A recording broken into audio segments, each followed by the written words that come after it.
समस्त पशुपालक भाई भौणी मान नमस्कार। आमर ग्रामीण पशुपालन यूट्यूब चैनल आउ एक नुआ वीडियो को आपण मानक समस्त को स्वागत। आशा करुचु समस्ते भलरे थे। दर्शक बंधु आपण मैंने समस्ते जानते शीत दिन आसीगला बर्तमान सकाल सकाल कुहुड़ी बढ़ा आरंभ हो जाइए। तो यही समय आम जो पाग जो आपंकर हठात पाणीपाग जो सब परिवर्तन होउची, कुहुड़ी पड़ जाऊँगी, शीत बढ़ी जाऊँगी, पुणी दिन बेले खरा आसी जाऊँगी, पुणी संध्या बेलू ठंडा लगी जाऊँगी। तो यही समय आमर बहुत सारा पशुपालक भाई भौणी मानकर कंप्लेन आसे कि छेली को बा गाई गोरु एमान को सब ठंडा होउची, काश होउची, कफ बाहरुची, नाकरू सिंगाणी बाहरुची, आपणकर ब्रोंकाइटिस भली आपणकर किछटा प्रोब्लेम देखा दूची किंबा अन्य श्वासनली संबंधी समस्या मध्य देखा जाउची। तो यही सबूर आम केमिति प्रतिकार करिबा। तो आज भिडियोटी सही जिनस उपर आम कथबार्ता हवा, सही प्रतिकार उपर आम कथबार्ता हवा कि केमिति आम आमर जो पशु अच्छी छेली हो, गाई हो, मेढा हो, एमान को केमिति भाव में आम सुरक्षित रखिपर। तो आज आम जो एक औषध उपर आलोचना करिबा, तार ना होची कैफ्लॉन पाउडर। ठीक अच्छे। तो कैफ्लॉन पाउडर आपण मैंने देखिपे यहाँ हूँ कैफ्लॉन पाउडर। ठीक अच्छे, भलसे देखी नियंतु। ये आपणकर गाई, घोड़ा, मेढा, छेली समस्त क्षेत्र में काम करुच्ची। ठीक अच्छे। तो यही जो कैफ्लॉन पाउडर यहाँ हूँ कम्प्रिहेन्सिव थेरापी फॉर कफ। ठीक अच्छे, माने जी कफ होची तापाई बहुत भल काम करिवो। आ सहित एटा कौन, यह एक आयुर्वेदिक पाउडर जहाँकि आपणकर इंडियन हर्ब्स, देखो ये लिखाई इंडियन हर्ब्स बोली कंपनी गोटे अच्छी जी कि तैयारी करुच्ची। ठीक अच्छे। यहाँ आपणकर कफ, काश, आपणकर थंडा, ब्रोंकाइटिस यही सबूपाई है, यही सबूपाई से कौन हम ना खास करके बहुत भल काम कर। देखो लिखी भी दिखाई खांसी एवं श्वास रोग का विशिष्ट उपचार। ठीक अच्छे। काश एवं श्वास संबंधी जेकोसी रोग अच्छी तापाई ये बहुत भल काम करें। जेहेतु आयुर्वेदिक कौन प्रकार साइड इफेक्ट ना, आ बहुत भल काम करें। श्वासनली संबंधी कौन भी समस्या ये कम आसी थाए। ठीक अच्छे। तो जो पशु मान थंडा, काश, कफ, सिंगाणी बाहर आदि समस्या देखा दूची, यार सठिक समय उपचार न कले यह मारात्मक निमोनिया रोग मध्य हेई जीवो। ठीक अच्छे। तो जदि निमोनिया होगला तो आहरी पुणी आपणकर खर्च बढ़ी जीवो, पशुटी मरिबार मध्य संभावना थाए। आपन जानते निमोनिया एक मारात्मक बीमारी। तो तेणु एबेठु सावधान है कि यही जो आपणकर कैफ्लॉन पाउडरटा या किणिकी आनिकी घरे रखंतु।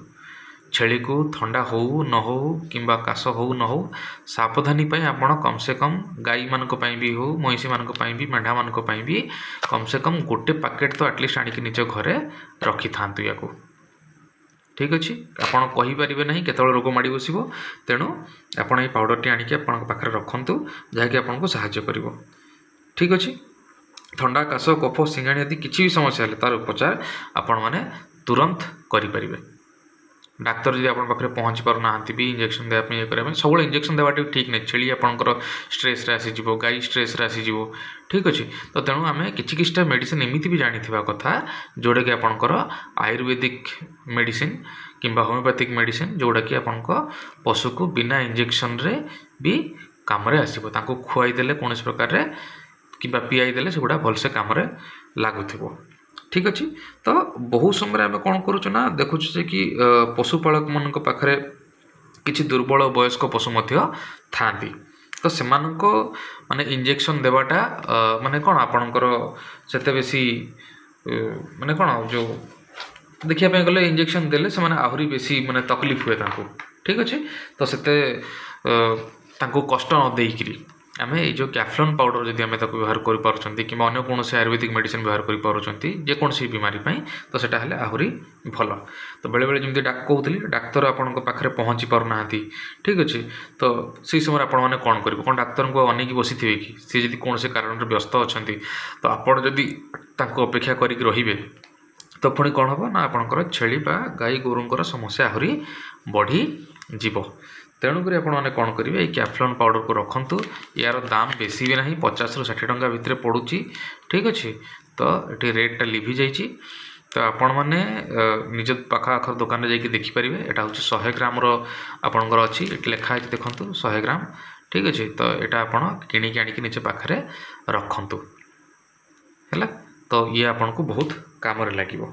तो जो डाक्तर पहुँची पारती से क्षेत्र में चाषी मैंने यही पाउडर को व्यवहार करें। तो यार डोज गुड़ी को मुझे बतई दूसरी। डोज देखो ये जमी लिखाई गाई महिषी आ घोड़ा मान को 40 ରୁ 50 ग्राम ठीक अच्छे। तापर आपंकर लिखाई कौन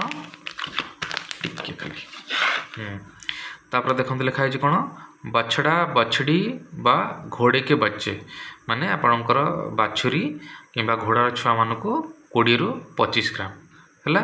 तापर भेड़ व बकरी माने मेंढा आउ छेली मान को 10 ରୁ 15 ग्राम दैनिक। कुत्ता एवं शुअर के बच्चे माने कुकुर छुआ आउ आपणकर घुसुरी छुआ मान 2 ରୁ 4 ग्राम ठीक अच्छे। तो यही आकार आपण दैनिक यहाँ हूँ डोज ठीक अच्छे। तो या केमिति देवे एठी भी लिखी दिया है गुड़ या सीरे में मिलाकर दिन में 3 बार ठीक होने तक दें। माने गुड़ किंबा सीरा जो आपंकर चीनी सीरा जो रोचे से मिसईकि आपड़ कौन करें ना या आपन चीनी सीरा नदेले भल गुड़ देले आहरी भल। तो गुड़े या लड्डू टाइप बनईदेवे है पाउडर को गोलेकी लड्डू टाइप बनईदेवे जी तार डोज कहले जमीक धरते आप छेली को दौरान। तो 10 ରୁ 15 ग्राम औषध ये ने आउ गुड़े मिसईदेवे मिसईकि लड्डू टाइप करके छेली को दिन को 3 थर देवे है। तार रोग ठीक ना होगा पर्यंत खास करके 2 ରୁ 3 दिन में ठीक हो जाए। तो छेली को दिन को 3 थर देले आपंकर तार रोग ठीक हो या गुड़ सहित मिसईकि आप दिन को 3 थर दे पारे। मूल्य बेसी ना 50 ରୁ 60 टंका भितर आसूची यार रेट। तो आपण मैंने बुझिकी नहीं पारे आपण पाख माने निकटस्थ जेकोसी भी दुकान को जाइए आपण मैंने पाखु भेटनरी दुकान जोटा थी से जाकि कैफ्लॉन पाउडर आपण मैंने नहीं पारे। जेहेतु आयुर्वेदिक पाउडर मुझे बारंबार कहूँ आयुर्वेदिक पाउडर यार बेसी माने कौन प्रकार साइड इफेक्ट ना। तो ये बहुत भल काम करें या टेस्ट भी करूँ बहुत सारा जगार जो जगह आपंकर भल भल मेडिसिन फेल हो जाए जगह कैफ्लॉन पाउडर बहुत भल काम कर। तो तेणुक कैफ्लॉन पाउडर को आपण मैंने जदि पाखे रखुंट तो आपणकर काश कफ किंबा सिंघाणी बाहर थंडा जनित कौन समस्या होंबा आपणकर जो श्वास जनित समस्या जहाँ भी किसी अच्छी से ये बहुत भल काम करे। तार कंपोजिशन देखिए बहुत सारा जिनस ए मिसिकी रोचे गुड़ाक आयुर्वेदिक पाउडरटा बहुत सारा जिनस मिसेकी तैयारी करिछि। एटे देखो इंडिकेशन रे भी देइछि आपनकर cough cold bronchitis and other respiratory diseases ठीक अच्छे। तो या आपन कौन करें से दे पारे ठीक अच्छे। आपनकर माने कफ है काश है थंडा है ये सब आपने पाउडर को व्यवहार करें। आशा करुँच वीडियो आपको भल लगी। बहुत बहुत धन्यवाद आपण मैंने समस्ते माने हमको बहुत एत सपोर्ट करूँच। जो नुआ करके चैनल को आसछन्ति से चैनल को सब्सक्राइब करनियंतु।